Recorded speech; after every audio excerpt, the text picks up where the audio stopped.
Hey guys, good morning. My name is Michelle Resch. I wanted to share my news story of my survival of rape and retaliation by police officers in the state of Missouri. We hear about them all the time on the media.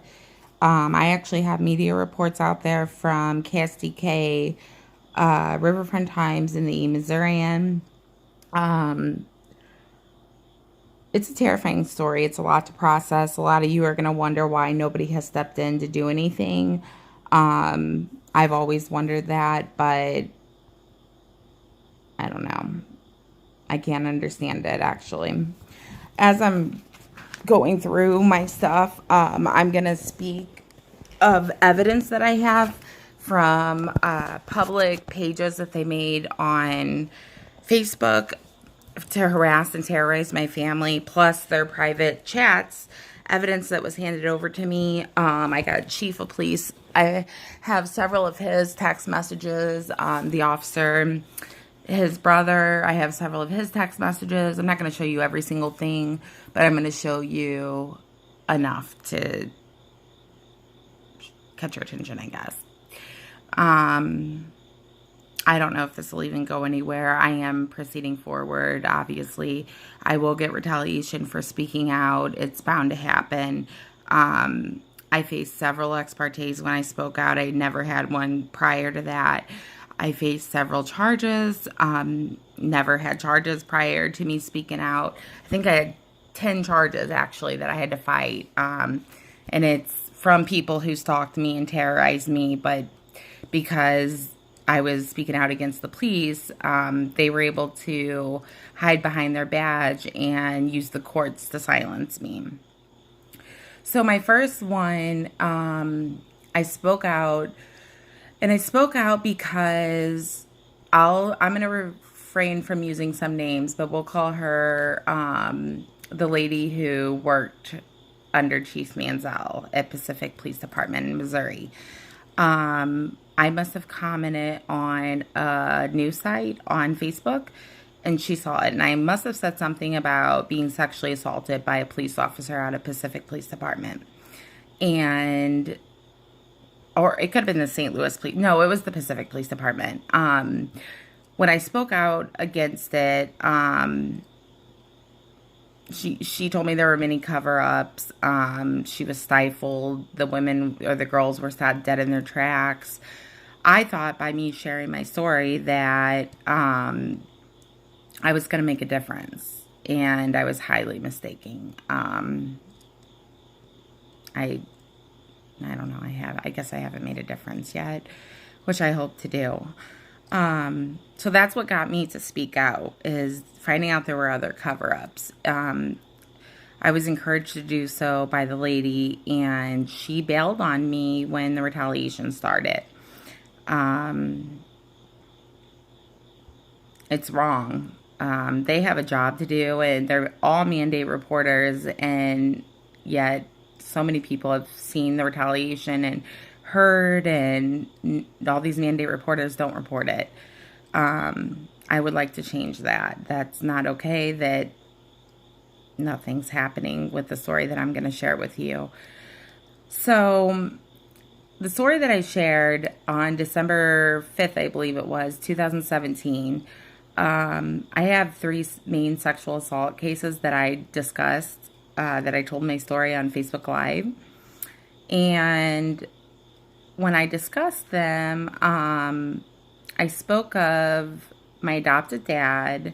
His name was former Major Gerald Mann. He's the former major of Pacific Police Department. When I spoke of him, I told that he sexually abused me as a child. And when he started doing that, I told my school at Merrimack Valley R3. And when I did that, they reported it to the resource officer.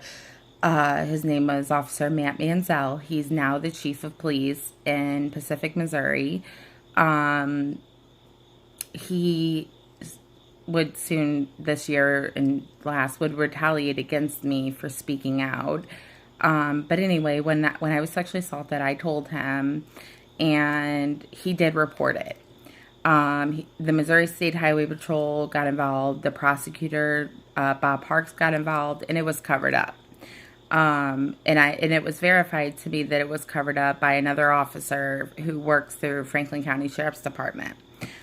He's a sheriff deputy, and I'll refrain from using his name as well. Anyway, I told, and Gerald Mann was allowed to retire. My family blamed me for the sexual abuse. He would take me up on the flagpole. It's a historic landmark in the town of Pacific. He would molest me there. He would molest me at home. My aunt ended up cheating on him and then leaving me with Gerald Mann, who was my adoptive father. He wanted me to be his wife, things like that. My family blamed me and said that I tried to steal my aunt's husband. I was 12, 13-ish. I did not try to steal her husband at all. I didn't like him doing that to me. So I just kind of became depressed, and I cried. I remember crying all the time. It was really messed up. And then my second story is a school bus driver. We'll call him Callahan. He sexually assaulted me on a school bus at the age of 16. I believe he was in his 40s, early 40s. He started molesting me on a school bus in motel rooms. My mom kind of pushed me off onto him. Well, she did push me off onto him. My mom had a habit of doing that. Some people call it trafficking. She would let guys molest me when she needed drugs or things like that. But with Joseph Callahan, I said his name, but with Callahan, he started molesting me at 16. Well, then, I got pregnant by him, and I had a child when I was 17 by him. I did not report it. I ended up moving in with him, and he made me sleep in the backyard when I became pregnant. My aunt didn't do anything about it because I lived with my aunt at the time. When I spoke out this year, his sister actually retaliated against me, and she took out false charges on me. I have a lot of disturbing evidence of her wanting me dead. She really wants me dead. I have it posted if you haven't seen it. There's a lot that isn't posted that I'm going to show you. But actually, let's just take a look now.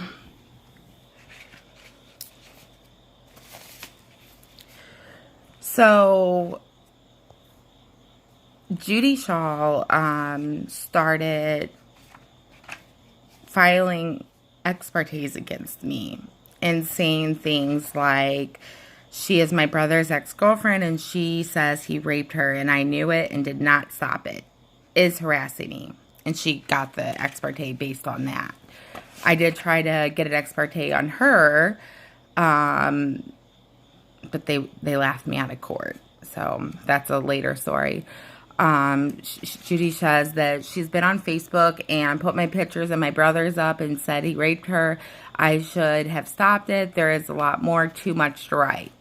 So they were getting ex partes left and right to silence me, so I couldn't tell my story, share my story at all.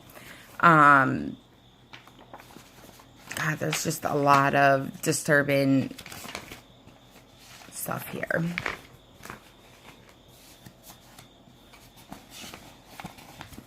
Okay. So some of this was made public, some of this was private that I'm going to show you. Okay. Hold on.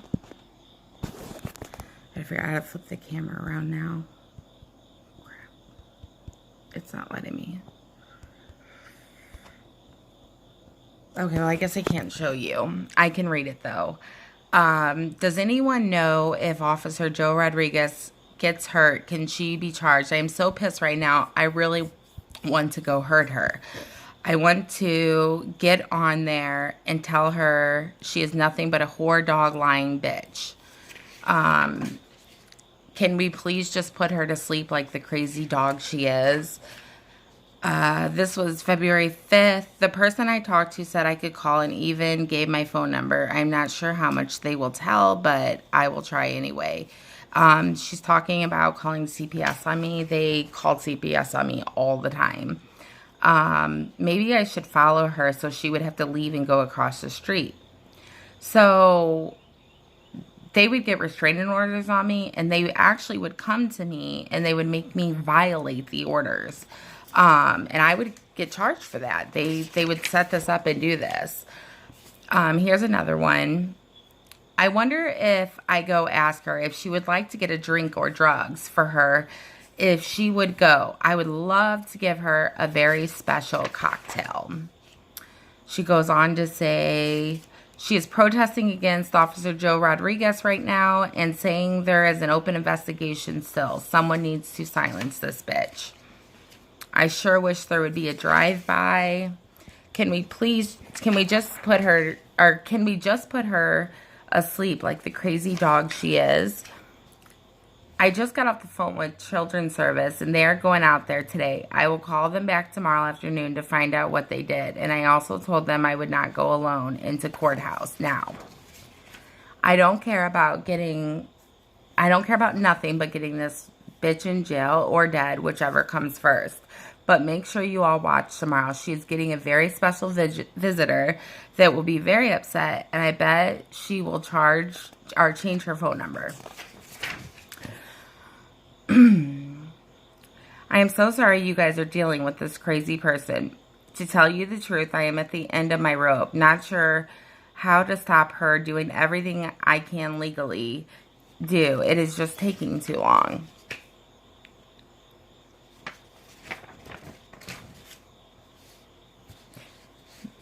Maybe I should follow her across the street. We think we read that one.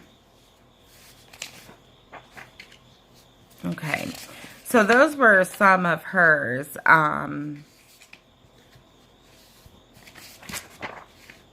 That I just read. And she was desperately trying to silence me because her brother I was speaking out against molested me. Really disturbing. She actually took out felony stalking charges on me with the help of Chief Manziel. Actually, here is one of Chief Manziel's personal text messages. I have to figure out how to show it to you guys. I don't want to just read this one. Shoot. I don't know how to get the phone to turn around. So let me see if this will work. Hold on. I don't think this is going to work. But what I want to show you is... Oh, I really want to show it to you guys. Hold on. Okay, it's not working. Well, anybody that knows, that used to have his personal text message, Chief Manziel, I'm not going to read his whole phone number, but this will just prove that it was his text messages. His number was... I'll read the last 4 digits. How about that? 314 was the area code, and then the last 4 digits was 8172. One of the text messages from him, I talked to the sister of the bus driver. She is going after her also. Notice how he says going after her. I got more too, but we'll leave that for later.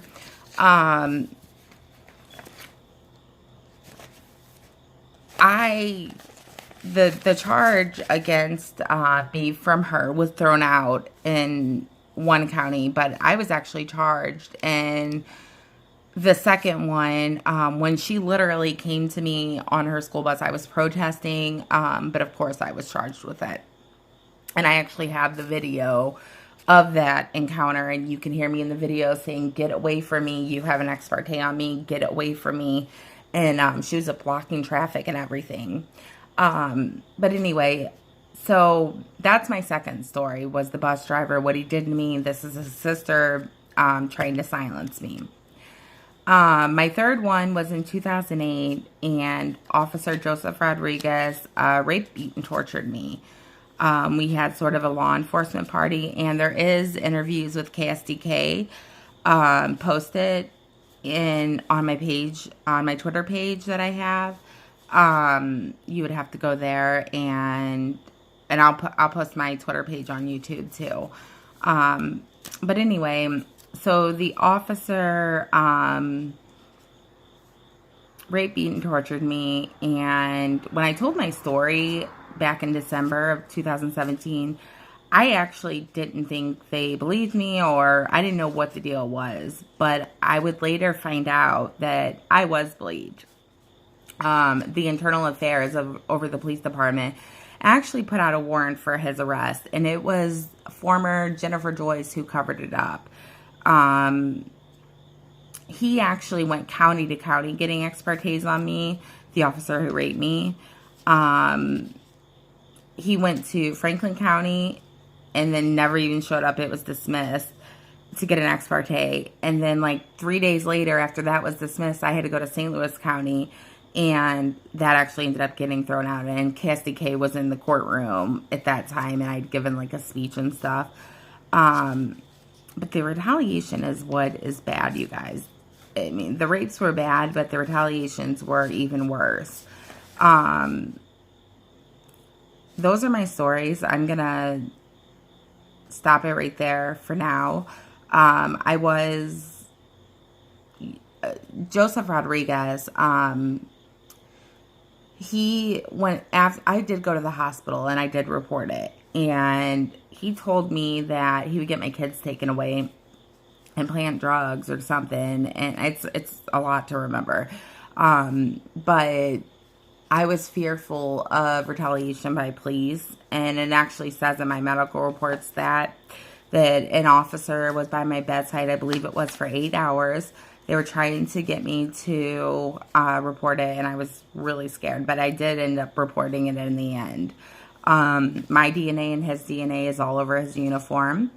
My blood literally is all over his uniform. It matches everything that I said. I have physical injuries from this assault in my neck that are permanent. Never in a million years that I think that he would be able to retaliate in the way that he has. I didn't know that our police were corrupt as they are. I didn't know that our courts is as corrupt as they are. I was arrested on several wanteds. It's a real long story, all of it is, but I was arrested on several wanteds. They were always arresting me at my protests. If I would go to court, I would get arrested, things like that. So after I reported it and it was covered up the first time, this year they actually tried to cover it up a second time. And I actually have it in emails that they lied to us and told my attorney, my former attorney, I'm sorry, she's not my attorney anymore. But they told her that they destroyed the evidence, and they lied. They didn't destroy the evidence. They said they destroyed it during an active investigation, actually. And my attorney wanted to know, like, the date, timestamps, how did you destroy it, all that. They then filed a lawsuit against me. The police department did, to seal my records as the victim. They were going to seal my records. And that's posted from the Riverfront Times on my Twitter page and on my Me Too in Missouri page on Facebook. But anyway, they filed a lawsuit against me, and then they ended up dropping it. And I got the reports that they lied about destroying, which is how I found out that a warrant was really put out for his arrest before it was covered up the first time. I'm going to get into the retaliation, but I want to stop here because I just wanted to speak of the sexual assault that occurred. So I'm just going to stop here with that and post it to Twitter and my Facebook. So